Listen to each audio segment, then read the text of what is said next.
کر چکا ہوں, بھیج چکا ہوں, اس کو پرومو میں چل گئی نا, اس کو دوبارہ کلپ کو بھیجوں گا, اس کا ایڈٹ کر دیں. انٹرو سے آ رہا ہوں میں نے کل جو آپ کے جانے کے بعد اسی سوٹ میں نعت, اچھا وہ اس پہ لگ جائے گی. ہاں اچھا وہ اس پہ لگ جائے گی, ٹھیک ہے. نعت پہلے رکھ کے جا چکے پرومو میں, ٹائم بچ جائے گا.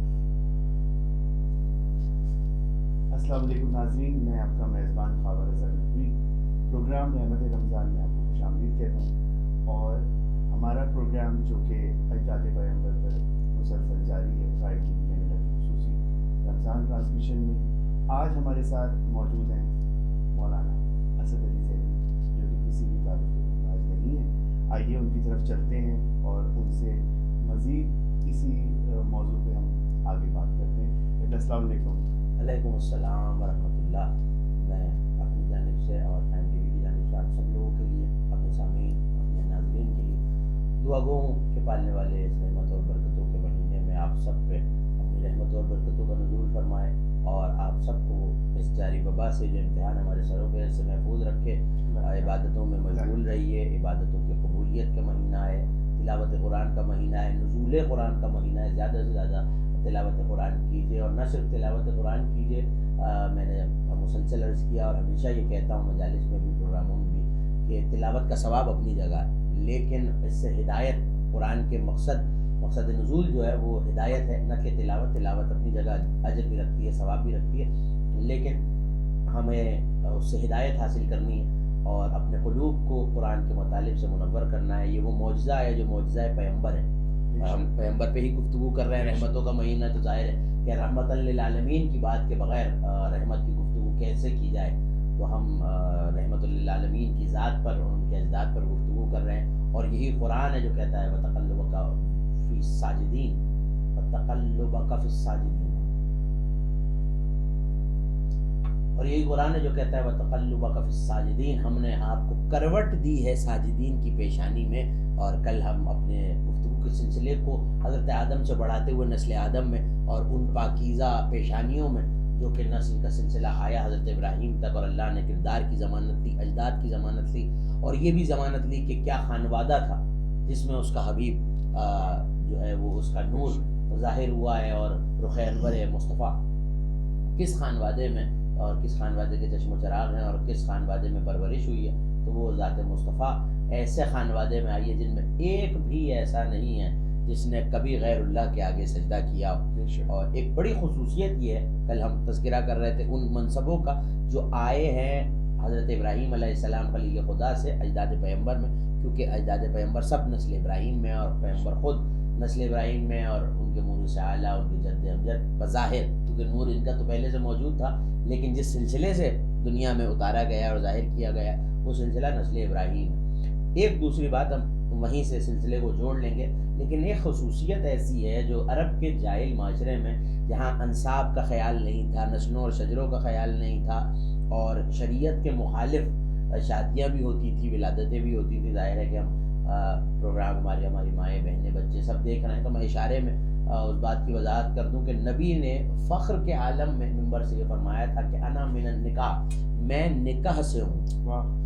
دیکھیے نکاح وہ چیز ہے جو نسلوں کی پاکیزگی کی ضمانت ہے, اور شریعت یہ کہتی ہے کہ عورت اور مرد اگر ساتھ ہوں, نسل ان سے چلے, تو اس کو اس رشتے کو, اس بندھن کو جوڑنے کا جو صحیح طریقہ شریعت نے بتایا اسے نکاح کہتے ہیں, کہ ایک دوسرے کی قربت حلال ہو جاتی ہے. تو نبی نے فرمایا کہ میں نکاح سے ہوں. اس کا مطلب کیا ہے؟ اس کا مطلب یہ ہے, اور فخر کرتے ہوئے کہ تم میں کتنے ہیں جو نکاح سے ہیں, میں نکاح سے ہوں. یہ فخر کرنے کا مقصد یہ ہے کہ ہمارے جو اجداد ہیں, ہمارے جو جس نسل سے, جس شجرے سے میرا تعلق ہے, وہاں سب ایک دوسرے سے نکاح کرتے رہے تو نسل پاک و پاکیزہ رہی. سبحان اللہ. تو کردار کی بلندی میں نسل کی پاکیزگی بھی شامل ہے, اور نبی کے اجداد وہ ہیں جن کے ہاں شریعت, کیونکہ شریعت ابراہیمی پہ تھی, دین حنیف دین ابراہیمی پہ تھے, اور دین ابراہیمی کیا, دیکھیے صرف ابراہیم کا نکاح نہیں, نسل شروع ہوئی ہے حضرت آدم سے.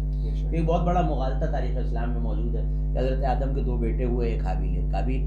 تو اب ظاہر ہے کہ جب 2 بیٹے ہیں تو شادیاں کہاں ہوں گی؟ بنی آدم تو ہے ہی نہیں, وہی ہیں جو حضرت آدم کے بیٹے ہوں گے. اگر بیٹیاں ہوں تو کیا بھائی اور بہن میں شادی ہوئی, جو کہ حرام ہے, اور اگر ایسا ہو تو ظاہر آنے والی نسل جو ہے وہ ناپاک ہو جائے گی, اور شریعت اس چیز کی اجازت نہیں دیتی. تو حضرت آدم کا نکاح خود نکاح ہوا تھا, اللہ نے پڑھا, اور یہ کہہ کے پڑھا عالم بالا میں کہ اللہ خود نکاح خان تھا، اس کے گواہ رکھے گئے، پنجتن اس کے گواہ بھی تھے، 2 نکاح کے وکیل بھی تھے، اور جب نکاح ہوتا ہے تو حق مہر بھی رکھا جاتا ہے. اور حق مہر حضرت آدم کا کیا تھا؟ یہ ایک عجیب و غریب بات ہے کہ معجل اور غیر معجل، ایک وہ جو فوراً ادا کیا جائے، ایک وہ جو وقفے سے ادا کیا جائے.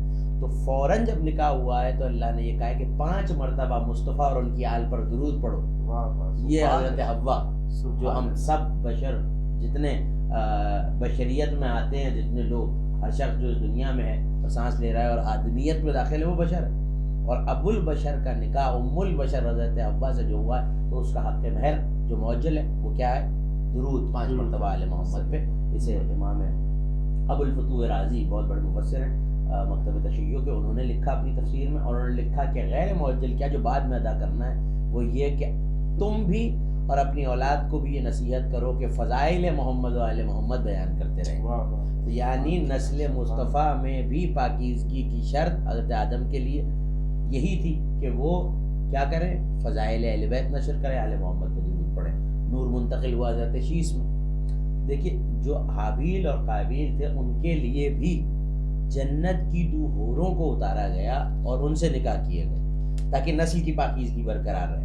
اسی طرح یہ نسل کا سلسلہ چلتا رہا، اور نبی اگر یہ کہہ رہا کہ میں نکاح سے ہوں تو اس کا مطلب ہے کہ نکاح ہوتے رہے اور پاکیزہ سلسلے سے یہ انوار اطہر آئے ہیں. اور نبی کے اپنے والد کا نکاح اور حضرت ابو طالب، ظاہر ہے کہ جہاں اجداد کا تذکرہ ہوگا تو جس آغوش میں نبی پلے تو اس آغوش کا بھی تذکرہ ہوگا. حضرت ابو طالب کا خطبہ نکاح، لوگ اس بات پہ حیران ہیں کہ ابو طالب نے نبی کا نکاح پڑھا، لیکن جناب ابو طالب علیہ السلام نے اپنا نکاح خود پڑھایا اور اس کا آغاز بھی الحمد سے ہے.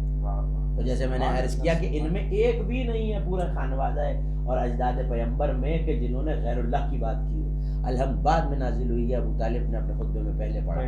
نبی کا خطبہ بعد میں ہے، جو نبی اور حضرت خدیجہ سلام اللہ علیہ کا خطبہ پڑھا اس سے پہلے اپنے خطبہ نکاح میں. اور یقیناً یہی طریقہ رائج تھا، اور اس خطبے میں یہ لفظ ہیں کہ حمد ہے اس پروردگار کی جس نے ہمیں نسل ابراہیم پہ باقی رکھا. سبحان اللہ. جناب ابو طالب کا اور جس کے تمام عربی ادیبوں نے لکھا ہے اس خطبے کو، یہ کوئی شیعہ روایت نہیں ہے، سب نے یہ لکھا کہ ابو طالب کا خطبہ ہم سے شروع ہوا اور اس کے بعد کہا کہ ہمیں حمد ہے اللہ کی جس نے نسل ابراہیم میں رکھا.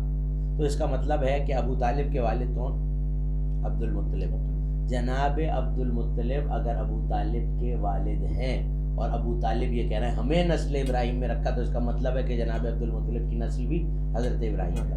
اب آ جائیے دوسری بات پہ، کہا جہاں کل ہم نے گفتگو کو تمام کیا تھا وہ یہ کہ حضرت ابراہیم کو کئی منصب ملے. پہلا یہ کہ وہ خلیل تھے، دوسرا یہ کہ امامت کا منصب ملا، تیسرا یہ کہ کعبے کے معمار بنے، اور ایک اور منصب جو بہت اہم ہے وہ یہ کہ کعبے کے متولی بنے. قرآن میں سورہ مبارکہ انفال میں پروردگار یہ کہہ رہا ہے کہ وما لہم اللہ یعذبہم اللہ، کیا ہے انہیں کہ اللہ انہیں عذاب نہ دے. وہم یصدون عن المسجد الحرام، یہ لوگوں کو مسجد حرام جانے سے روک رہے ہیں. وما کانوا اولیاءہ، اور یہ لوگ تو مسجد حرام کے ولی بھی نہیں ہیں. یعنی کفار مکہ کے بارے میں بیان فرمایا کہ جب یہ ولی نہیں ہیں، ظاہر ہے جو کسی قوم کے عمائدین ہوتے ہیں یا کسی شہر کے سردار ہوتے ہیں تو وہ جسے چاہے شہر سے روک لیں، ان کو طاقت اور پاور ہوتی ہے ان کے پاس. تو جب کفار مکہ نے لوگوں کو روکا، اب یاد رکھیے گا کہ حج پہ بلایا کس نے؟ حضرت ابراہیم نے یہ اعلان کیا ہلموا الی الحج، حج کی طرف آؤ. تو اس وقت وہ متولی تھے، یہ منصب نسل میں چلتا رہا. قرآن یہ کہہ رہا ہے یہ کفار مکہ لوگوں کو مسجد حرام یعنی کعبۃ اللہ، اللہ کے گھر سے روک رہے ہیں. اور کمال یہ کل بھی ہم نے عرض کیا کہ کمال اس بات میں کہ اجداد نبوی کعبے کے متولی، میں اپنے گھر کا متولی ہوں، آپ اپنے گھر کے، یہ اللہ کے گھر کے متولی. کیسے عابد اور زاہد ہوں گے، کیسے پاک ہوں گے جو اللہ کعبۃ اللہ کے متولی، نظر متولی، میزبان بھی ہیں. میں اپنے گھر میں، آپ میرے یہاں تشریف لائیں تو میں آپ کا میزبان ہوں. گھر اللہ کا ہے، میزبان اجداد پیغمبر، پیغمبر کے والد، پیغمبر کے دادا، پیغمبر کے پردادا اور پیغمبر کے اجداد. اب گفتگو یہ کعبہ جانے سے روک رہے ہیں، یہ کعبے کے ولی نہیں ہے، کعبے کے متولی نہیں ہے. اس کا مطلب ایک بات تو قرآن نے ہمیں بتا دی کہ جو بھی کعبے کا ولی ہوگا وہ جسے چاہے روک سکتا ہے. اب ذرا دیکھیے کہ کردار اجداد نبوی کیا ہے. حضرت ہاشم کو، حضرت عبد المناف کو، حضرت عبد المطلب کو، حضرت ابو طالب وہ بھی شامل ہے کیونکہ کنجیاں ولیاں ہیں تو سرکار ابو طالب کے پاس تھیں. تو اس کا مطلب یہ جسے چاہے روک لیں. اللہ کہہ رہا ہے یہ ولی نہیں ہے، یہ نہیں روک سکتے. آگے ایک عجیب جملہ جہاں تک مجھے جس کے لیے میں نے یہ آیت پڑھی کہ کعبے کے جتنے ولی ہیں تو سب متقی ہیں. واہ. اس کا مطلب ہے کہ اجداد نبوی صرف کعبے کے متولی نہیں تھے، ان کی نشانی یہ کہ متقی تھے، صرف عابد نہیں تھے، صاحب تقوی بھی تھے. واہ واہ. تو یہ بات سبحان قرآن نے اللہ، بتا دی سبحان کہ اللہ. جتنے اجداد نبوی ہیں وہ سلسلہ ابراہیم علیہ السلام سے چلا، اور ہوتے ہوتے ہوتے ہوتے کیونکہ دعا بھی مانگی تھی کہ یہ منصب میری نسل میں باقی رہے، اور وہ منصب آیا، اور ہوتے ہوتے جناب قصی سے غالب سے گزرتا ہوا حضرت عبد مناف تک آیا. اور یہ تصحیح بھی میں کر دینا چاہتا ہوں، حضرت عبد مناف پہ میں گفتگو کروں گا وقفے کے بعد، لیکن یہ تصحیح ہو جانا بہت ضروری ہے کہ حضرت عبد، یہاں ایک کنفیوژن اور ایک مغالطہ ہے لوگوں کا کہ نام لیا جاتا ہے عبد مناف. مناف اس دور کے ایک بہت بڑے بت کا نام تھا، جی. اور مناف کہتے ہیں بلند و بالا ذات کو. تو نام سرکار کا عبد مناف نہیں، عبد مناف جو نبی کے جد ہیں. جناب عبد مناف تک سلسلہ آیا، اور انشاءاللہ ہم وقفے کے بعد جناب عبد مناف کے کردار پہ گفتگو کریں گے انشاءاللہ تعالی. جی بہت شکریہ قبلہ، بے انتہا خوبصورت آپ نے گفتگو فرما رہے ہیں. جی ناظرین، اجداد پیغمبر پہ گفتگو جاری ہے، دیکھتے رہیے قائد ٹی وی. دیکھ لیں گے.